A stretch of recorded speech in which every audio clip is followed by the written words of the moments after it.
Hi, everyone. Thank you for staying for my part of the presentation.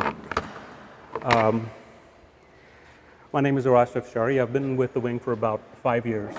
And if I'd been told when I signed up that I'd get the opportunity to be aboard this aircraft when it went to Ohio for its first monumental historic mission right after it started to fly, I wouldn't have believed it. I was lucky to be part of just an unforgettable experience flying a brand new airplane, just about a year out of restoration, in marine colors, the only flying marine PBJ. I don't think we stressed that enough today, did we? Out to the 75th anniversary flight commemoration of the Doolittle Raiders in Ohio. It was a trip that I'll never forget, and I know most of my friends who were with us on that trip will never forget either. I'm about to show you an audio-visual, some pictures and some videos of the trip. The purpose of it is not what I did on my summer vacation. Hopefully it'll give you a flavor of what it's like to be aboard this airplane on a flight. And some of these flights were very long, so it's not typical of a 30-minute flight that we offer. And hopefully it'll also leave you with the feeling of what it was like operationally back when young men did this on a routine basis, day to day, in the most adverse conditions, in harm's way. You know, we flew for 3 hours on a leg and we got off and we were tired and we needed a shower and life was just miserable. I can't imagine how those boys did it. Before I get into it, I want to make the point, because it has to be, if there's anything you take away from this, please let it be this. That this aircraft, shortly after it was restored to flying, made this huge trip all the way to Ohio and back. You'll see our flight plan in a minute, without any problems. And that is a tribute to the professionalism and the work ethic of the people who restored it, who then became the operational crew on the airplane. And also the good planning that went in us making that whole trip. So really, that was fantastic. All right, most of you know, I mean, I see mostly friends here, so you're well familiar with the airplane. So I won't spend any time talking about the details of it. But here there's the PBJ in its beautiful blue colors, and this was our route that we took. We started in Camarillo, you see where that is, down to New Mexico, up to Kansas, over to Ohio at Grimes Field, where the gathering of Mitchells happened prior to the 75th anniversary flyover. There were, as I recall, there were 17 airplanes, B-25s there, not all of them in flying condition. And the hope was that 16 of them would participate in the commemoration over at the museum. But only 11 of them made it for various reasons. And after that was done, we were down to Arkansas, over to Amarillo, and then from there back home to Camarillo, back home. It was 13 days and just a fantastic flight all the way through. So this was my view for most of the flight. Sitting in the back in a very cramped space, you know, thinking about the men who flew these things back in the war. There's a porthole on the side, the escape hatch that we leave open, and this is the view that you get when you look out of it. We got to get through the country, and you know, for my money, if I could go across country at about 3,000 feet with this airplane and see all of the United States, that would be time well spent. Just beautiful. This is when you're in the nose compartment. The aircraft is separated, for those of you who don't know, by the bomb bay into two sections, and you have to choose if you want to be in the front or in the back.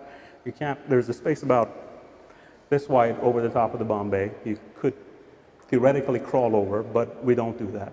When you get to the end of it, there are 90-degree drop, so it's in-flight specialty for us is almost impossible. So you're either in the front or the back, and if you're in the front, you get to look over the pilot's shoulders, look out the window and see the motors turning, which is always very reassuring, and the beautiful views. And there's a video that will show you all the stations. This is in the nose compartment out front.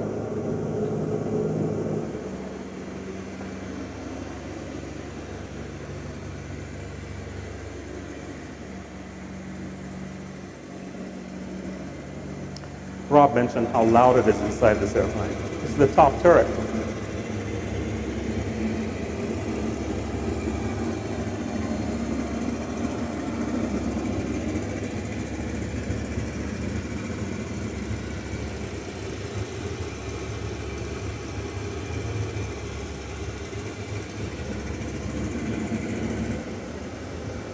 and the tail gun position.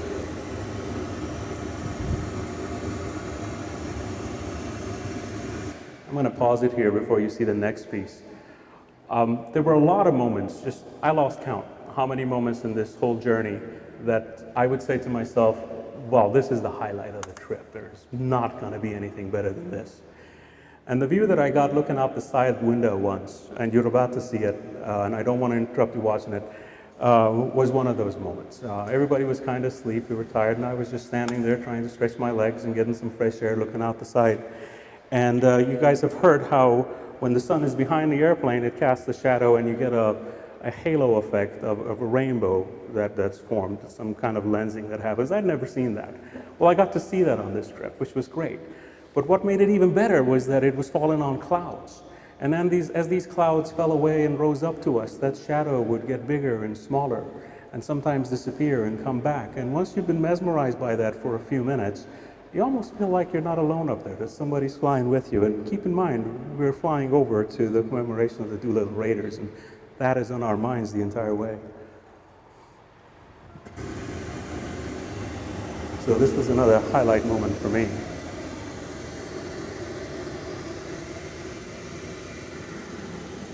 There it is.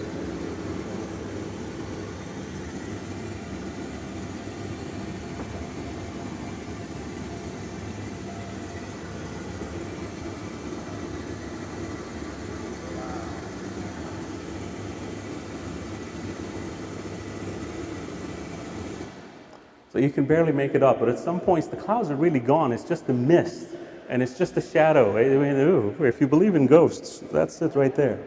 So the flights were long, and we'd get there, wherever we'd landed. You know, this was the debut trip of this airplane, beautiful blue airplane, V-25 Mitchell. And there would be crowds. And, you know, we were welcomed, and anything we wanted was there, and we got a lot of love. You know, some of us got a little bit more love than others, but who's counting? This was typical. And the ground people were fantastic. This was our arrival in Kansas. Shomi was there. We were going to get there on time, be nose to nose. There was a crowd waiting for us. We were going to be planes together, and by gosh, we got there on time. You know, large or small, the crowds were always happy to see us, and we were happy to see them.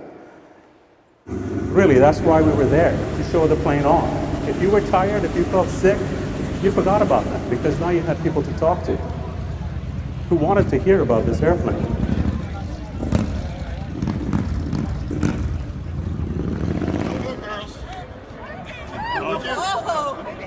Oh, hang on, you got to be right in the middle. Absolutely.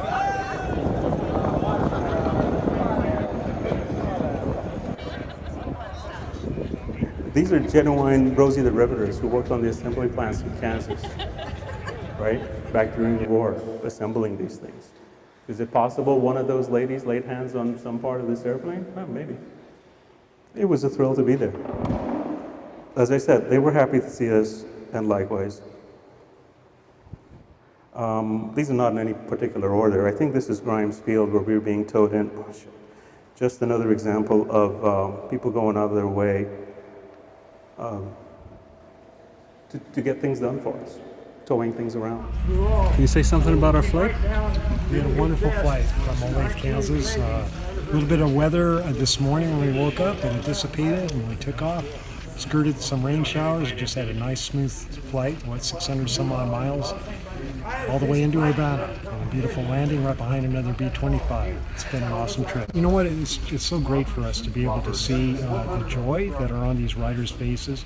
We had yesterday a bona fide Rosie the Riveter, 92 years old, that worked in the North American factory in Kansas City. She flew with us, and she worked on those B-25s during World War II, and she just had a smile on her face a mile wide, as every passenger does. It's just so rewarding for us to be able to do that, and that's what makes this hobby and so enjoyable. So that's JD, and you know, he couldn't have said it, well, he said it much better than I can, and really he should be up here doing this. The only nitpick that I would have is his word of the use, hobby. You know, yes, it's a hobby, it keeps me out of the house, but I would venture to say for all of us, it's a little bit more than a hobby. You know, as I said earlier, we do this very cognizant of the history that this airplane represents, of the men and women behind it, and also we do it to go out and educate the younger generation so that those memories don't get forgotten. So does all of that get bundled under the word hobby? I would take issue with that, but again, he said it better than I can.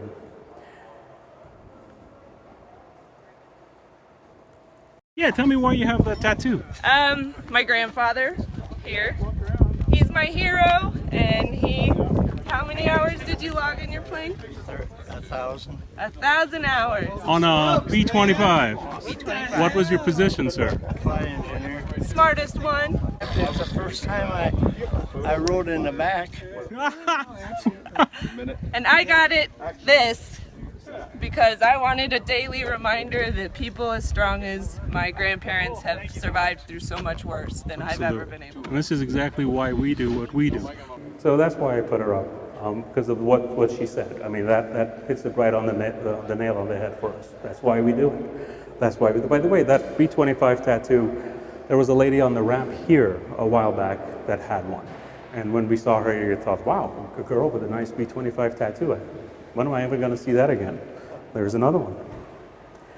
And so we got to meet people who appreciated the veterans, and we got to meet some veterans, which is always, you know, that's when we shut up and let them talk. I think Mark touched on it. When this airplane was restored, everything, all the paint job was as authentic as they could get it, and they did a fabulous job. The only place that they deviated from authenticity was the addition of the globe and anchor Semper Fi on the nose art. Marine Navy airplane did not have nose art. And it was done because this was the only remaining Marine B-25, and it, I think, was a proper thing to do. And it has been. We get veterans who come up and, you know, really unprompted, go up and put their hand on the emblem there, and God knows what's going through their mind when they do it. Vern Horton did it right here for us out on the ramp, and I thought that was fantastic. Gave me chills a little bit. Little did I know that before long I'd have a whole collection of them. All right, this gentleman, Ed Boswell Marine. Now, you're going to hear him speak, but he's 90-some years old and very soft-spoken, so I'll just summarize what he's about to say in case you didn't hear him very well. It was another one of those unexpected moments that was like going to be a highlight for me. He was an Iwo Jima veteran, D-Day +3. He said to me very young, you know, he was on the island for 30 days, and at the end of it, he was the only member of his platoon who was still standing. And he talked about his friend in the second platoon, that he was also the only member of his platoon that was still standing. So he says between the two of us, we were standing there representing 75 men, which is pretty incredible. And then he says this, he says, well, I'm not going to apologize for having survived. So, you know, I get goosebumps right now when I relay that to you, because what does that mean? That means not only did he survive the horrors of that battle, but he also had to carry for all these years that survivor's guilt with him. You know, I don't know. If that's not the definition of courage, I don't know what is. And so here he is. Let's hope we can hear him in his own words. Oh, Marine Corps, I was joined when I was 17. Did boot camp in San Diego, Camp Pendleton, then went to Guam, joined the 3rd Division. And turned 18 on the way, preparing to go to Iwo Jima. We didn't know where we were going. I was there about 30 days. I was the last one still standing on my platoon, B Company. I was in the 2nd platoon. There was a kid about my age in the 3rd platoon, B Company. He was the last of his platoon, so out of 2 of us, we were representing about 70 personnel.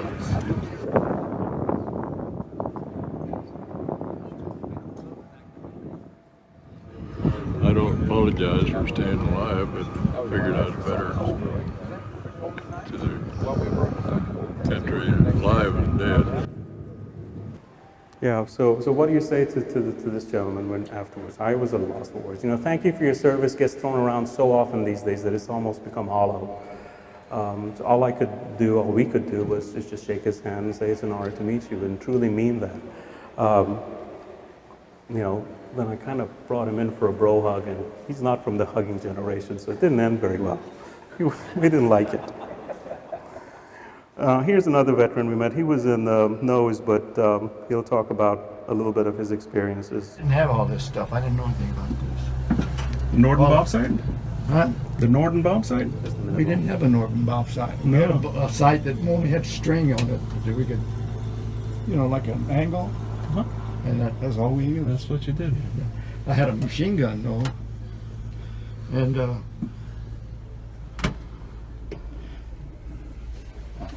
we went over one of the airfields at one time, and we were flying treetop level. And I was using the machine gun. I saw a truck with soldiers come by, and I tried to hit them. I don't know if I hit them or not, but and my machine gun jammed. So I reached down here to unjam the machine gun, and I heard a zip. And I reached back there, and I saw a bullet hole here and a bullet hole there. So I went right back under the tunnel again. You know, when I got through on that bomb run and we hit the ships and the radio man says we're hit, you should have seen me crawl across that bomb thing to go look and see, what are you talking about? Over the top of the bomb? Yeah. The narrow space? Yeah, the narrow space, and I had to go look to see where the smoke was coming from. So that's when I told the pilot we better go home. Fantastic. So yeah, I guess if you had to get through that space back then when people are shooting at you, you'd make it. But when you're a federal guy like me, not so much. And you know, no board Norton bomb sight. What do we have? We just had a piece of yarn indicating drift. That's all we had, not a fancy Norton bomb sight to get the job done. All right, this gentleman. You know, we'd all be going off doing our different things in this, and this one's another wow moment that left me speechless, and I want to let you hear him. We'd get called, hey, Rosh, there's a guy you got to meet. Bring your junk, you know, to video him. And usually, like the last guy, you know, I flew this or I did that. I sit down with this gentleman, and he says, well, I was in the Air Force, but I washed out, and I was in the infantry, and kind of left me like, well, where do we go from here? But then listen to him talk, and realize why we go out on tour and we show off. During the war, you always saw them fly overhead, and you 3 minutes long. thought that it would be really neat to see one in real life up close. So that's why we brought him down here today, so he could Well, I hope we lived up to your expectations. be here and Perfect. Thank you. and see it. I'm Bob Elliott. I'm 96 years old. And you served in World War II, I understand. World War Which II. branch of the service were you in, sir? Well, I was in the Air Force. I got washed out, so I was in the infantry. Oh, okay. And I was in the infantry 14 months in Europe. What time period was that, sir? I'm sorry? What years was that? 1943 and 44 and 45. Wow. The end of 43, most of 44, and then I was guarding a prison camp shortly after the war ended in Austria. Which outfit were you in? Company F, the 355th Infantry. It's an honor to meet you. You have anything you remember about it that you'd like to share with us? Well, yeah, you're getting me started. I know. That's all right. Yeah. This is the reason we're We here, were one of sir. the first ones at Camp Dachau, prison camp. To liberate the camp. And the ruling was when we took a town, all the residents had to turn in all their weapons and cameras. And this lady came running out with a camera and handed it to me as I was walking through the town. And I stuck it in my pocket. Well, about a week or so later, we were in Dachau. And I thought, well, I got this camera. And I looked, sure enough, there were filmed there. So I have pictures of the Dachau prison camp. And so when people say to me, it never happened, I say, okay, I'll show you it did happen. You were there. Yeah, I was there. Wow. Yeah. And We've had a lot of experiences coming out here, but your story is leaving me speechless. I have no idea how to ask you a second question after that. well, I now can do it without much problem. I used to would not even be able to talk about it at all. I'm sorry. And he asked me if I had nightmares. I used to. I don't anymore. But it's been a long time. But when I first came home, I had problems. Yeah. Oh, I'm glad you've found peace with it. Yeah. That's incredible.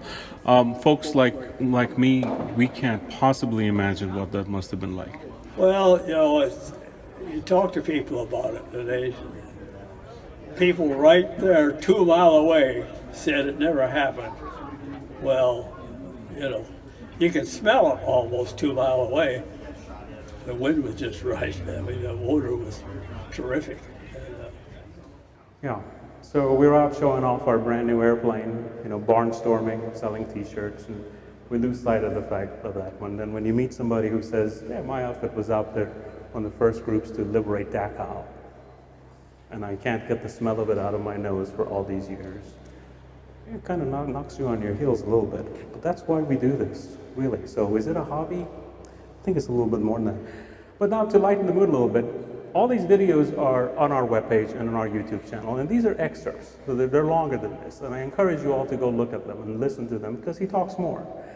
There was one gentleman, I think this was Arkansas, who did not want to be videoed. Nope, I'll tell it to you, but don't video it because I'm embarrassed by it. I put the video thing down, but he was still mic'd up, so it got recorded, and he finally relented. He said, "Fine, put it up." But what embarrassed him was that he said he holds the world's record for lowest altitude bailout of a B-25. Okay, and the story very quickly behind that is they were on a training mission here in the US, and it was late at night, he was tired, he went to sleep over in the engineer's compartment up front. They made a poor landing, blew a tire, he got jarred awake and thought they were going to crash, so he pulls the emergency lever, the thing falls out, and he bails out and pulls his parachute cord and goes all of 3 feet and does the turtle thing on his back and had to live with that infamy at base. And 75 years later, he's still embarrassed by it. So there was moments like that also. He's up on our webpage also, but it's audio only. All right, so really, I mean, that was another wow moment, highlight moment, but it was work. It was hard work. But when you got to have moments like that, it made it all better. This gentleman wanted to come out and take a picture of his Jeep that he'd restored in honor of his father, Gene, who was a tank driver, I think. But it's a Model B MB Jeep, and we have MB, Marine Bomber, on our nose, so he wanted the picture. These guys, like I said, the crew, really, you can't say enough about them. Constantly working on the airplane, making sure we didn't have a single problem. Loading and unloading luggage and stuff in and out all the time. This was our first ride group over in New Mexico when we first got here. The guy on the left ducked out from work, that's why he's dressed the way he is, and he asked me not to post the picture up on our social media because he was afraid his boss was going to find out. The guy with the beard was a stepdad to the young man next to him, and he wanted to make sure to bring his son out here so that he would learn some history. And you already met the lady right there. So they were all there. They were all happy to see us, and all that work and heart and that went into keeping this thing flying and getting to where we were going and packing and unpacking kind of melted away when you met people like that. And just turning props every time you're about to go. It was work. It was hard work. Sometimes the writers were willing to pitch in, but that didn't last very long. Those things are hard to push. We got our exercise. And, again, we can't stress it enough. All of that effort, all of that physical labor, and then if there was a crowd who wanted to talk about an airplane, this crew was ready to do it and loved to do it. And all that tiredness went away. I get kind of complacent being close to the bomber with these engines running. But this is a good example of, this was, I think, New Mexico also, when it comes right up to me as a shutdown happens. Kind of reminds me of Jaws.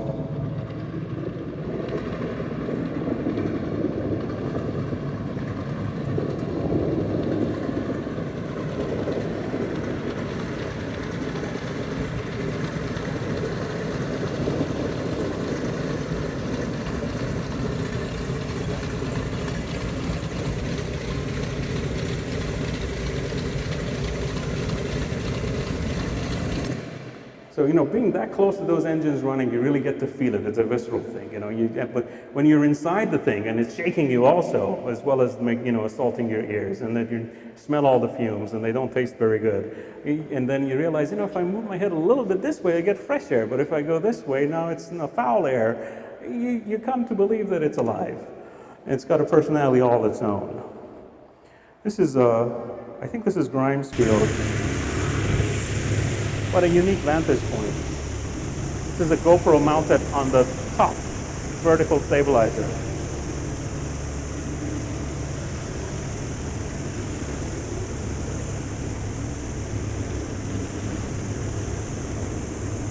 What a view.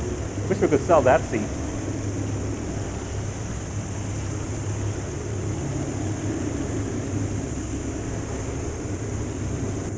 So I'll say it one more time, this crew, keep the plane running, keep the plane clean, load and unload stuff. Oh, you want me to climb up there and turn the thing on for you? Okay, I'll do it. I mean, what wouldn't they do? This is the same thing in a different vantage point right behind the nose gear of the airplane, obviously. But I don't know who was flying it, but he hit the center line, so I thought I'd brag about it.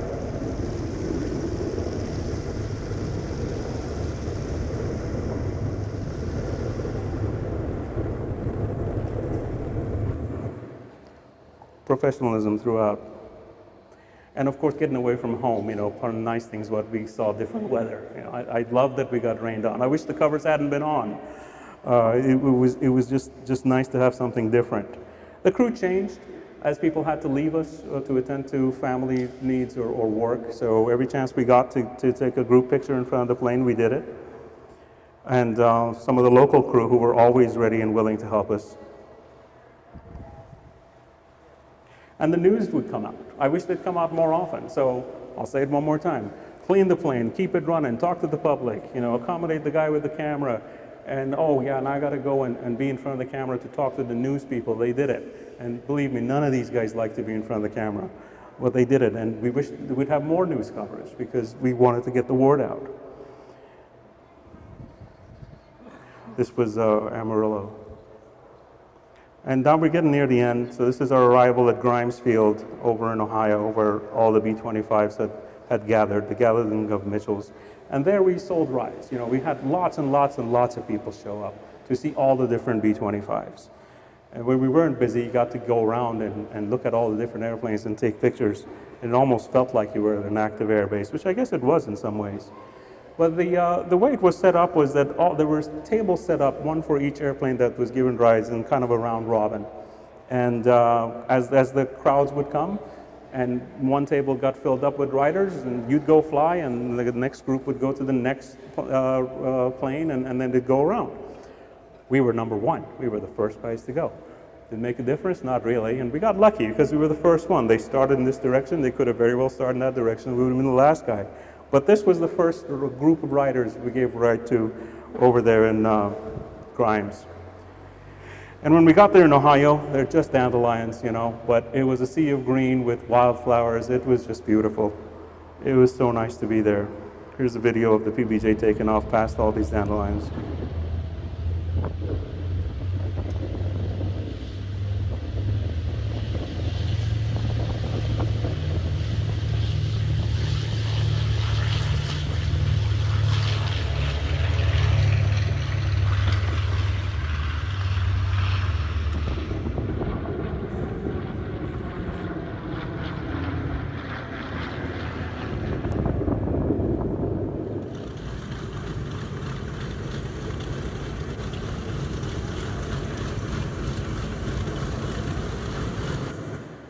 We got a lot of attention, we really did. And this was the first time this beautiful blue, I've said it a few times, I think, B-25 PBJ was out there. Different, and different is always better. We got a lot of attention. There were people swarming around us all the time. This is the same roll-up, I think, from a different angle, but Mike does a little talk at the end of it, so I included it.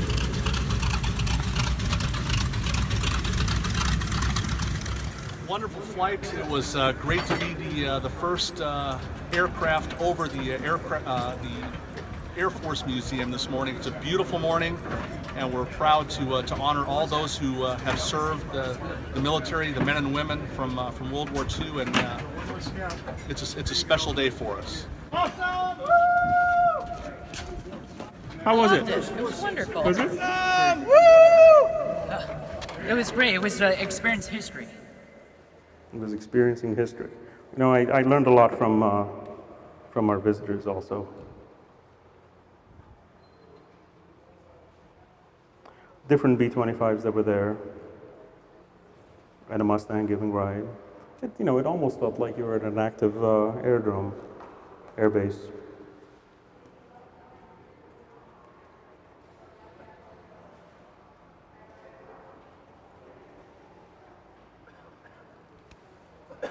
Panchito belonging to Larry Kelly, the gentleman who was, I suppose, the head organizer for the whole event, and you'll hear from him in a minute. Beautiful, beautiful airplane. Miss Mitchell, who's always next to us for some reason, the way we were staged. And a sunset photo flight that happened with 4 of them, I don't know which ones, who went off to do the shoot and left the rest of us who wished we could have been along, kind of drooling, feeling sad for ourselves. But then they came back just when the sun was setting, and we got to see something like that. And the picture really doesn't do it justice. It was right into the sun looking west. It's just gorgeous. Devil Dog, the other pseudo PBJ, should I call it?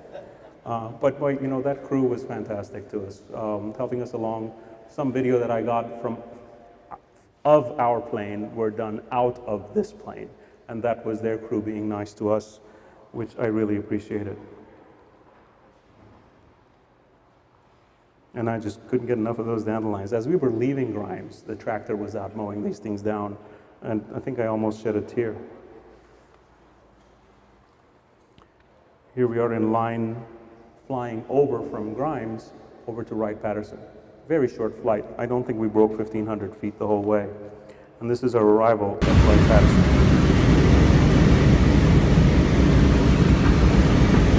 You'll see the museum hangars on the left with the B-25s over ahead of us already staged.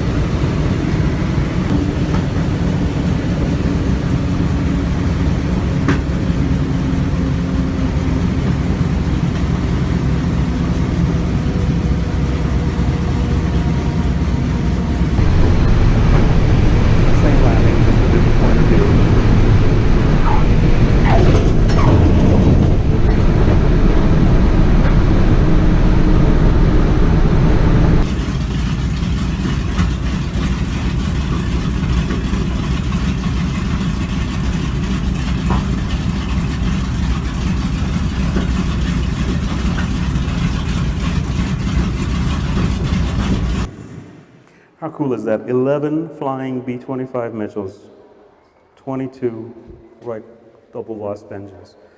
I got to feel that close up, and you'll see it in a minute.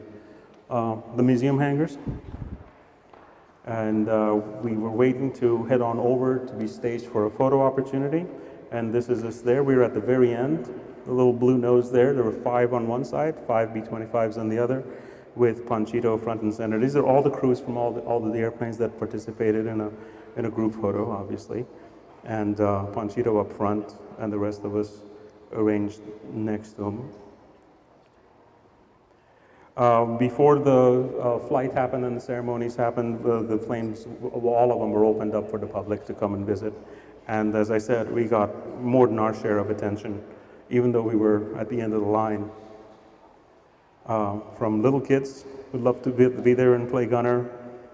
So let's see, we heard a guy said, bringing history to life.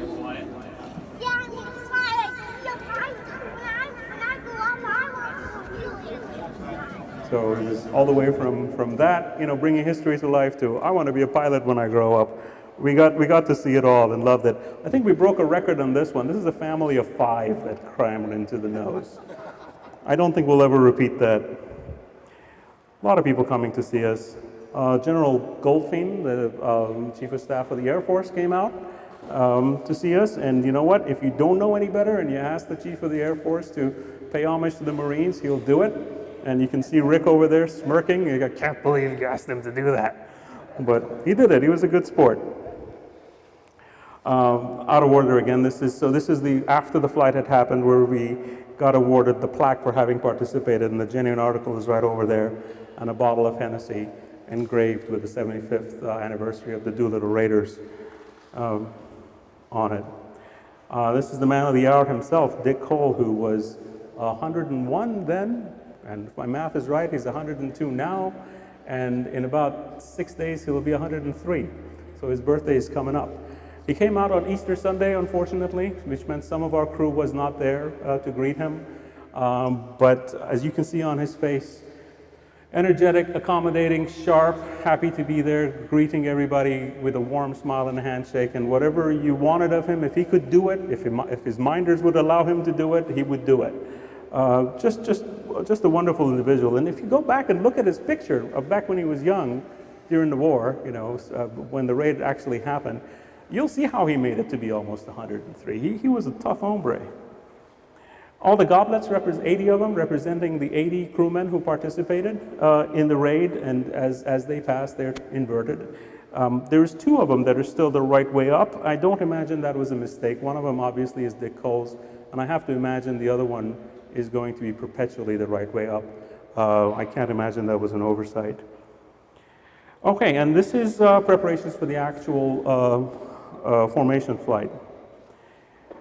There was a taxiway, and I inched myself up as close as I dared get, and I kept looking over my shoulder saying, surely someone's going to come chase me away from this spot, because I was, as you can see, very close, staged next to the PBJ, to try to get some decent pictures right before this thing happened.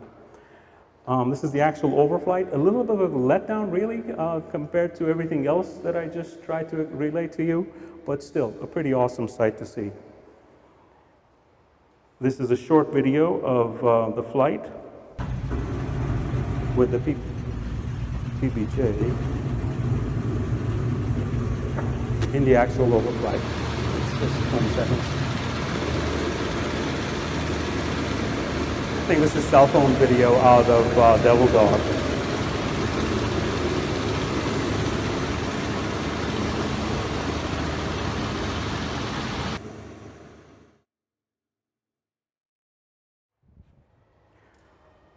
This is the overflight, the missing man formation. And this is the last video. It's 4 minutes long, but it's kind of a finale to the whole thing. And you'll see that spot where I was in when I took pictures. I was in that spot when they all started to rev up to go. And remember how I said I was looking over my shoulder being worried that someone was going to chase me up. Then all these airplanes started to rev up. I wish somebody had chased me out of that spot.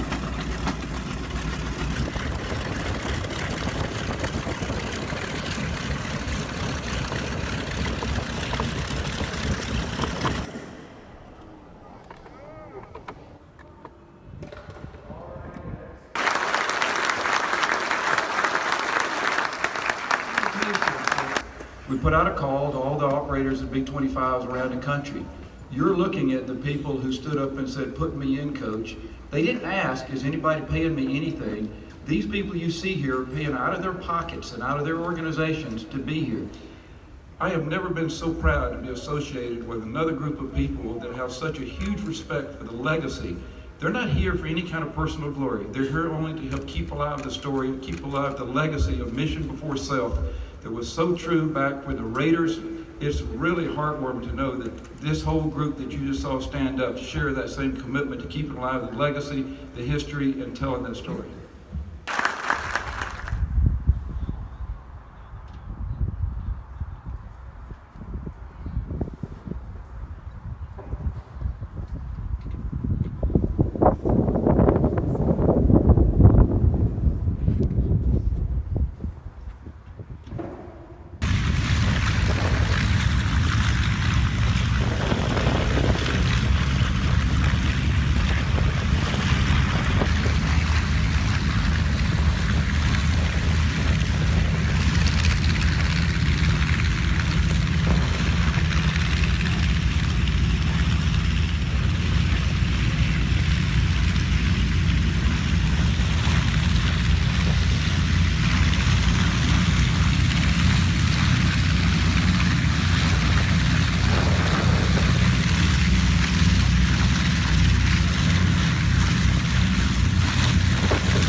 you guys to understand, these folks out of their own pocket brought this airplane all the way from Southern California to be here. That's respect for history. Now, will that bottle make it back to Southern California? Plaque for the airplane. Cool. Very cool. Where's the show me craft? Awesome.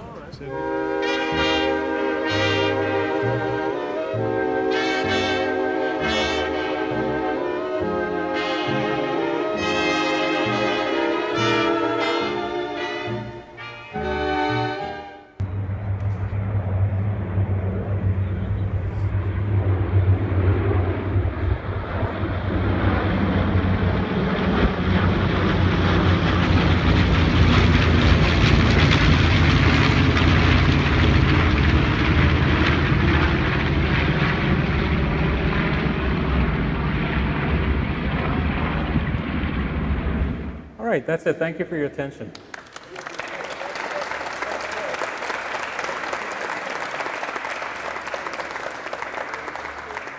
I don't imagine there are any questions, but if there are up here, there are some books of pictures from the event that are there. If you'd like to get one at the gift shop, I encourage you to do that. And I hope the thing gave you a flavor, a little bit of what it was like to be part of that fantastic mission out to Ohio and back.